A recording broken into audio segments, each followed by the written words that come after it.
tombe.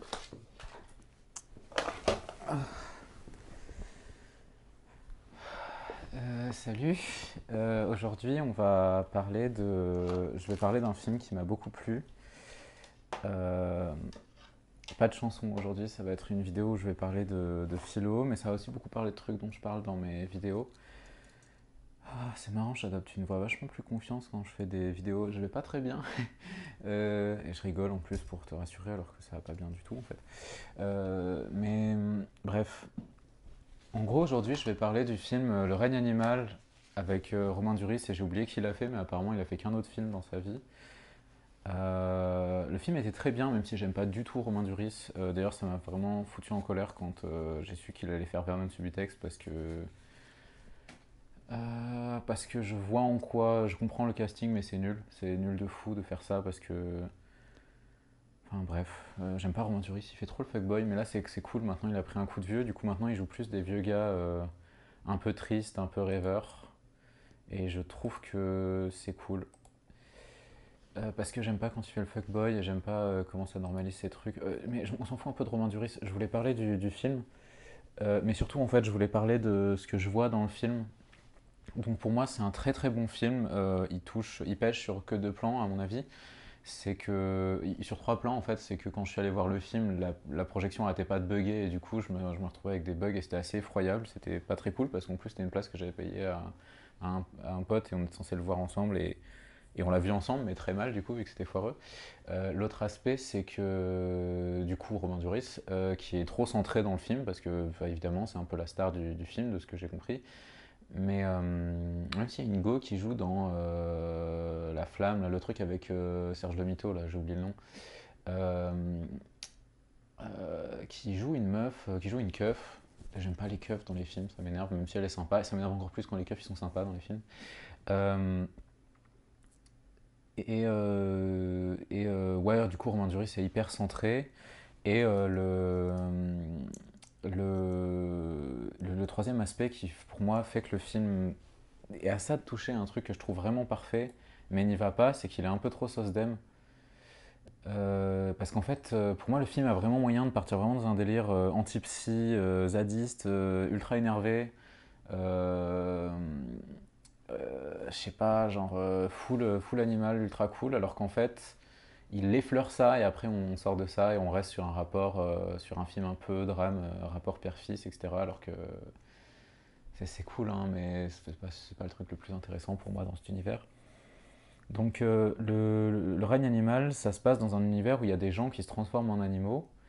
Je vais spoiler un peu le film, je vais pas raconter. En fait, si je vais spoiler tout le film, vraiment, regardez pas ma vidéo si vous avez envie d'avoir la surprise du film, même si je considère pas que c'est un film de surprise tant que ça. Je considère que c'est plus un film à base d'univers et de réflexion philosophique que les éléments fantastiques de l'univers impliquent.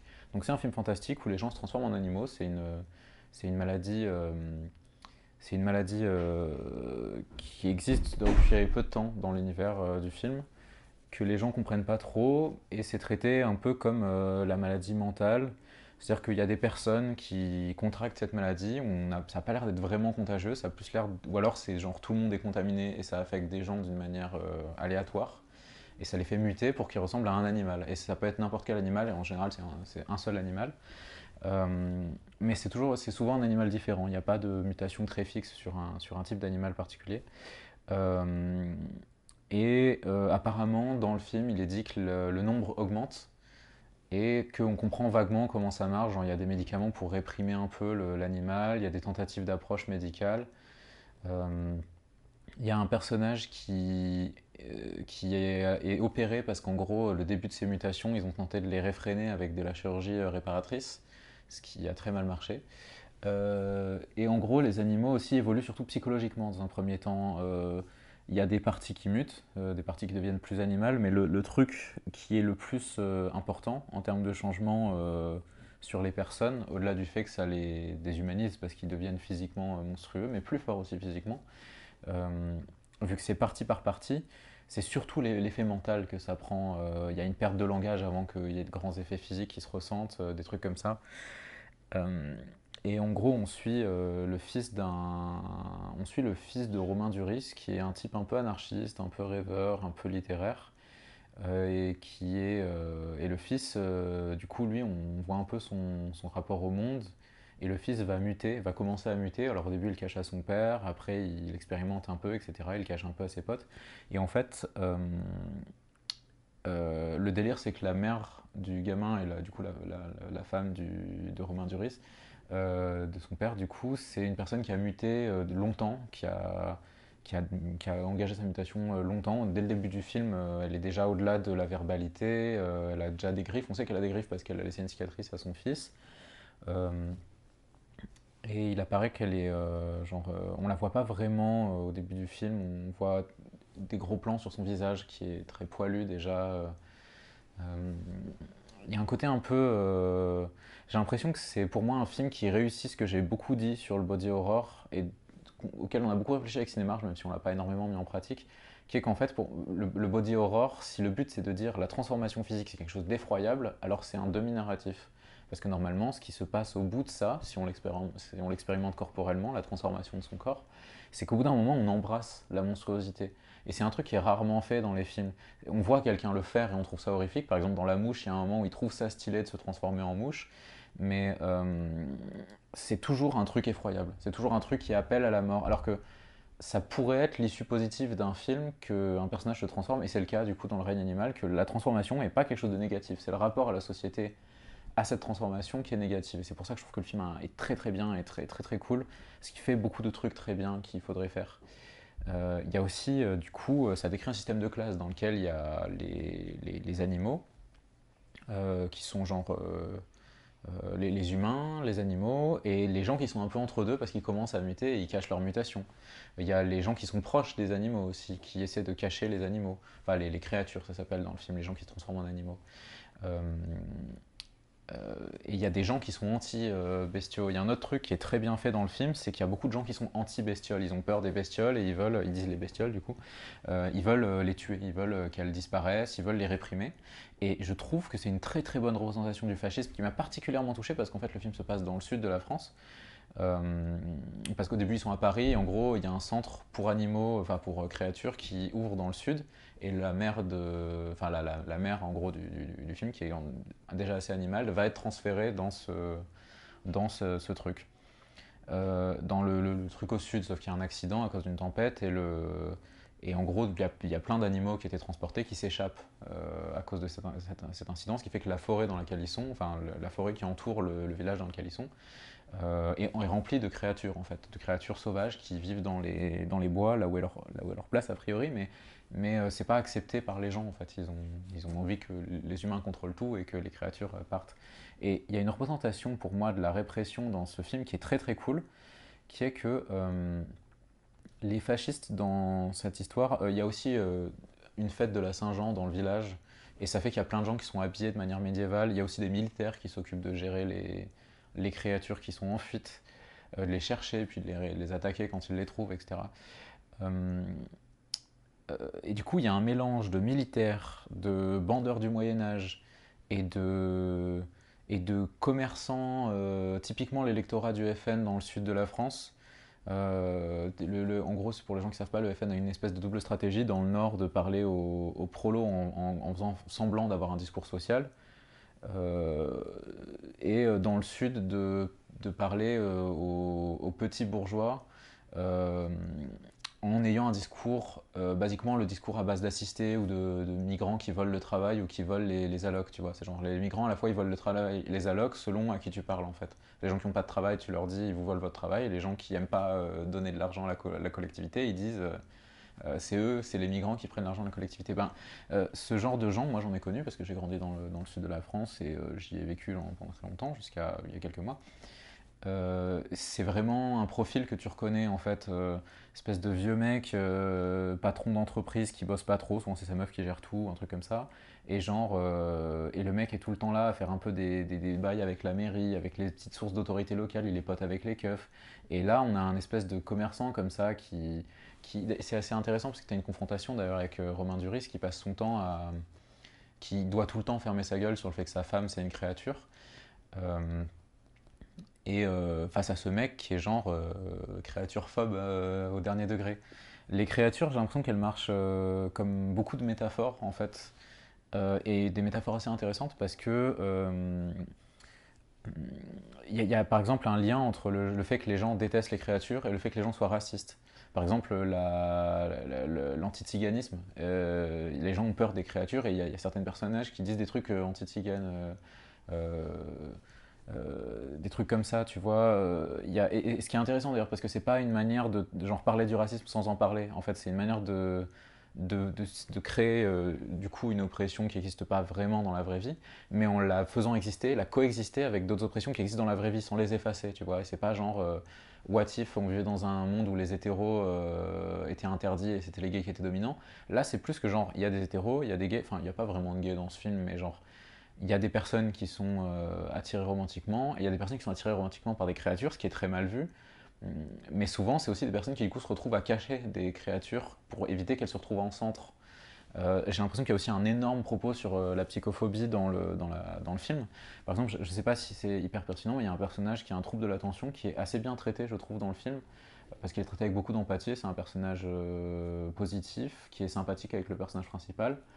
Et, euh, et, euh, et c'est un des personnages qui se retrouve à être du côté des personnages, même des personnages qui se transforment, même quand elle est au courant, tu vois. Alors que d'autres personnages du même âge, dans la même catégorie, sont contre. Et la vraie différence, la seule différence, c'est qu'il y a une différence de genre, parce que la personne qui a un trouble de l'attention, c'est genre un TDAH, c'est une meuf qui a un trouble de l'attention, et à côté, t'as un espèce de petit mec un peu suffisant, un peu fils de bourge, euh, qui lui est genre valide. Et c'est un effroyable petit salaud fasciste qui adore torturer des créatures, qui veut tout le temps, dans tout le film, alors qu'il a l'air d'avoir genre vraiment 17 piges, il est dans un mood, il veut tout le temps aller se battre et tuer des créatures, tu vois, quand ils disent il y a des créatures dans les bois, ils ont tous les jeunes ont une manière différente de réagir, et lui, sa manière de réagir, c'est de dire il faudrait qu'on apprenne des techniques de combat, tu vois. Alors que t'as un autre qui en plus lui est médiéviste, on pourrait s'attendre à ce qu'il soit super faf, et en fait pas du tout, le gars est genre vegan et il est pro, il est pro. Il est plus ou moins pro-créature, il est un peu en mode oui, on pourrait vivre dans les bois et nous on vivrait là, on pourrait apprendre à vivre ensemble, tu vois. Euh, c'est une phrase qui est reprise dans la bande-annonce, je crois.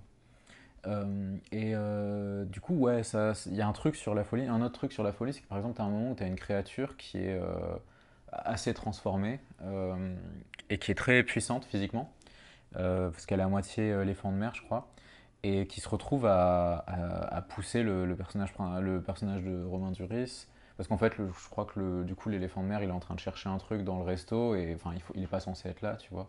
Et il est un peu lent, mais très fort, très très fort. Et du coup, il y a un délire il faut arriver à l'empêcher de se faire du mal, l'empêcher de casser des trucs.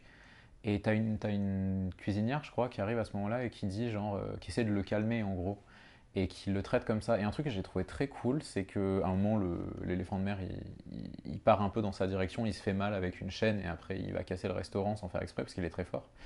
Euh, et l'infirmière, elle souffle de fatigue. Pas en mode j'ai peur, pas en mode je suis énervé, pas en mode il faut le tuer, mais plus en mode c'est un peu chiant à gérer. Ce qui indique qu'elle est vraiment dans une attitude de réduction des risques, réduction des dégâts, ce genre de truc-là, tu vois. Et du coup, qu'elle a une approche qui est hyper cool vis-à-vis des créatures en vrai, parce qu'elle traite ça comme ça devrait être traité. C'est-à-dire, il n'y a pas une confrontation violente qui nécessite qu'on doive tuer les gens. Et c'est un truc qui m'a du coup beaucoup touché parce que j'ai beaucoup envie de parler de folie en ce moment, et j'ai l'impression que ça parle pas mal de ça. C'est-à-dire ce truc de.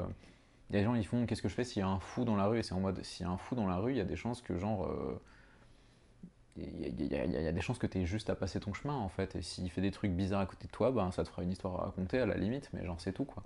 Et t'as plein de gens qui veulent pas être confrontés à ça aussi parce qu'ils ont pas envie de voir la part de folie qu'ils ont en eux, mais aussi, genre, simplement parce qu'ils ont, genre, de la psychophobie, quoi. Et j'ai l'impression que les créatures marchent vachement comme ça. Et ce que je trouve encore plus beau, c'est qu'il y a il y a un petit moment où on peut voir l'autonomie des créatures entre elles. Le moment est trop court et je trouve ça triste, mais il y a un moment où il y a des moments dans le film où les créatures marchent ensemble. Par exemple, le premier truc qu'on voit, c'est le fils qui va voir un oiseau qu'il a blessé dans une première fois, un homme oiseau qu'on a vu un peu au début du film et qui au début lui dit de se casser, le blesse, etc. Et puis finalement, comme lui commence à se transformer, il va voir l'oiseau, vu que c'est la seule personne qui connaît, qui est une créature, et il lui file des poissons qu'il a réussi à choper. qu'il a réussi à choper d'une manière très animale d'ailleurs. Ça m'a fait, tout le long du film, on se demande un peu quel animal ça va être, et à la fin, on est plus ou moins fixé sur le loup, mais genre, ça a fait très ours la manière dont il chope des poissons. Et du coup, il devient vite fait pote avec l'oiseau, puis après il lui construit une rampe il lui construit une rampe qui fonce dans l'eau pour qu'il puisse apprendre à voler. Parce qu'en fait l'oiseau se fait vachement mal parce qu'il essaie de voler, il plane un peu mais il se casse la gueule à chaque fois, il finit très blessé. Du coup le gamin revient régulièrement avec de quoi l'aider, un peu d'alcool et tout, et puis finalement il décide d'enlever toutes les branches de la rivière pour qu'il puisse apprendre à voler en tombant dans l'eau. Et à ce moment-là d'ailleurs le gamin découvre son dos et on voit qu'il a le dos très poilu. Et il y a un truc assez beau enfin une scène assez belle où l'oiseau lui fait genre, il comprend que c'est un animal à ce moment-là, il dit t'as de la chance que ça ait commencé dans le dos, parce que l'oiseau lui il a le visage qui est très atteint. Euh, et ensuite il lui fait, il y a beaucoup de travail qui t'attend, ce qui est hyper solidaire pour moi, ça faisait vraiment solidarité de vieille trans à une petite trans en mode, il y a beaucoup de chemin qui t'attend, mais ça sous-entend aussi genre qu'on sera ensemble, tu vois. Et il y a aussi un truc en mode, il y a aussi un truc où ils se mettent à avoir un rapport, les deux, à parler de quand ils seront des animaux, tu vois. Genre, le gamin, il dit qu'il sera un loup, alors que le gars se fout de sa gueule et lui fait genre non, non, tu vas être un clébard, c'est tout, tu vas être un caniche. Et lui, il veut trop être un loup, tu vois, et en même temps, il y a un peu de ça, tu vois. Il y a une espèce de truc qui est pas dit sur le fait que les gens sont contents d'être l'animal qu'ils sont d'une certaine manière, de manière un peu intime. Et l'oiseau, il est en mode je vais être majestueux, je vais être magnifique, alors qu'il a la gueule fracassée par la chirurgie et tout. Mais, euh, mais en fait, c'est vrai, hein, il y a un moment où il arrive à voler enfin, et c'est trop beau de le voir voler, t'es trop heureux pour lui. Euh, Puis il y a un moment à la fin aussi où il y a tous les. En gros, il fuit, basiquement, il fuit les humains parce qu'il s'est embrouillé avec un mec qui a compris que c'était une créature. Et, il trouve sa mère dans les bois avec tous les autres animaux, y compris un animal avec lequel il s'était déjà entendu et tout. Et c'est ultra beau comme moment et c'est interrompu par une descente de keuf qui pour moi faisait très... J'interprète un peu ça comme un truc de répression de zadiste ou quoi, même si c'est un peu fétichisant, exotisant, etc. Moi je vois un peu ça comme une répression répression violente, c'est tout de suite les lacrymos, les trucs comme ça dans les bois et tout. Enfin pour moi c'est des images qui étaient très zad codées, très Notre-Dame-des-Landes, tu vois. Mais, mais en vrai, tu peux un peu interpréter ça comme tu veux. C'est-à-dire, il y a un peu un truc de genre, il s'agit de détruire l'autonomie des marges, des fous, de tout ce qui est au-delà de l'humanité. Et bref, je voulais surtout vous dire d'aller voir ce film. Et je pense que j'ai plus le temps de parler des trucs dont je voulais parler. Et peut-être que ce sera pas pour aujourd'hui en vrai. Mais un jour, il faudra que je vous parle de ce que veut vraiment dire le langage des loups et la philo qu'il y a derrière. Parce que j'ai l'impression que c'est vraiment intéressant, mais que si tu me connais pas, j'ai un peu du mal à comprendre comment tu pourrais interpréter ça positivement. Euh, mais je trouve que le film dit littéralement beaucoup de trucs que j'ai réfléchi dans ma vie sur ce qu'est vraiment l'humanité et à quel point l'humanité c'est beaucoup un truc qui se construit par l'exclusion de ce que ça n'est pas. Et du coup, que sont attachés le plus fort à l'humanité les personnes qui en présentent la face la plus sombre et la phase qui est, on pourrait dire inhumaine, mais en fait, pour moi, c'est très humain l'horreur que les humains produisent. C'est même assez uniquement humain, tu vois. Alors que finalement, ce qu'il y a de beau dans l'humanité, c'est quelque chose qui n'est pas vraiment uniquement humain, tu vois. Genre le rire, le sourire, la solidarité, le fait de fonctionner ensemble, de construire des trucs ensemble, de prendre soin les uns des autres, c'est juste assez banalement partagé je sais pas, chez les mammifères, genre. Alors que genre l'échelle de la répression que les humains construisent, c'est un truc qui est non seulement rare parmi les animaux, mais en plus c'est pas non plus un truc que tous les peuples font. Il y a aussi des peuples qui font ça plus que d'autres, tu vois. Euh, et après, bon, faut pas mélanger le biologique et le social, hein, évidemment.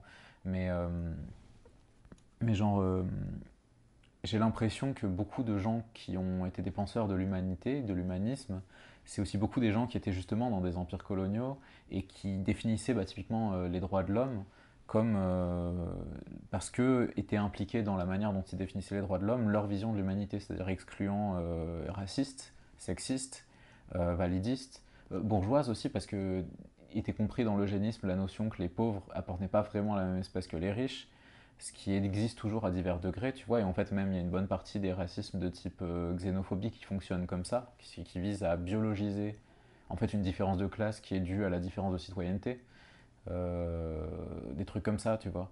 En mode, tu vois, les délires en mode historiquement, il y a un moment aux États-Unis où les Irlandais n'étaient pas considérés comme blancs, où il y avait de l'exclusion des gens qui étaient migrants par vague. Par exemple, il y avait des racismes anti-espagnols, racisme anti-italien en France, des trucs comme ça, qui, euh, qui, euh, qui sont pas du tout opérants aujourd'hui, mais genre qui avaient une fonction sociale à l'époque, parce qu'en fait les mecs qui venaient de bouger, ils étaient dans un statut inférieur aux personnes qui étaient déjà là, logiquement. Euh, enfin bref, tout ça pour dire, genre, je trouve que le film est vraiment très beau et qu'il parle de beaucoup de trucs dont j'aurais voulu parler dans un film. Je pense que si un jour je fais les films que j'ai envie de faire, et j'en suis pas à des kilomètres non plus, ça ressemblerait jamais, ça ressemblerait vachement à ça en fait. Et bref, du coup, j'étais vraiment très heureuse de voir ce film. Donc allez voir Le règne animal, vraiment c'est cool.